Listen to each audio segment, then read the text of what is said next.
It's known as the summer slide, kids losing academic momentum while they're out of the classroom. As education reporter Doug Williams reports, there may be a solution.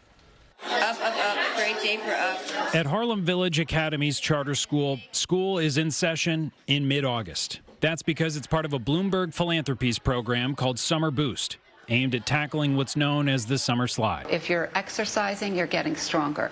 If you're not exercising, you might not notice it at first, but little by little you're getting weaker, and then a year later you notice. It's the same thing with academics. In July, new research from testing group NWEA showed that across the country, 8th graders would need an additional 9 months of schooling, an entire school year, to match where 8th graders were before COVID. Summer learning had proven beneficial for a variety of reasons pre-pandemic, and now it's even more vital. According to Bloomberg's data, the students in their summer program recovered 31% of COVID learning loss in math and 22% of losses in reading. Some tests in 5th grade, I felt like I struggled so much, like I couldn't even breathe. It felt so overwhelming and pressed. But in this test, I actually understand what I'm doing. It's not a conversation you have in May. It's a conversation you start to have in January of how are we progressing? Where are the places that, your child might need a little bit more reinforcement? While yes, there's reading and math, there's unique summer workshops, projects, field trips.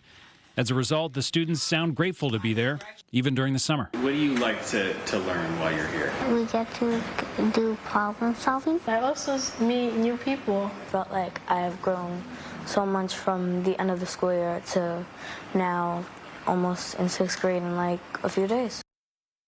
I really liked her analogy in the beginning about exercising. That really illustrates that. Yeah, it helps explain the issue and what they're tackling, and there's a lot to unpack there. So tell me, how much did the pandemic, make this need necessary for this summer learning, not just here in the city, but also around the country? Yeah, let's break this down. Okay, so summer school, we all know about that. That existed long before COVID. Then also long before COVID, there were enrichment programs across the country, mainly focused, largely tackling underserved communities, low-income households who are disproportionately affected by this summer slide.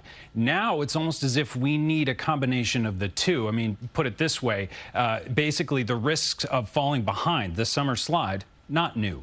The idea that kids are arriving at summer after a school year as far behind as they are, and the amount of kids that are behind right now, that's what's new, and that's what programs like the one we just featured are trying to tackle. And those kids were great. They were fantastic, Doug Williams, as always. Thank you so much. Appreciate it. Thank you, Alice.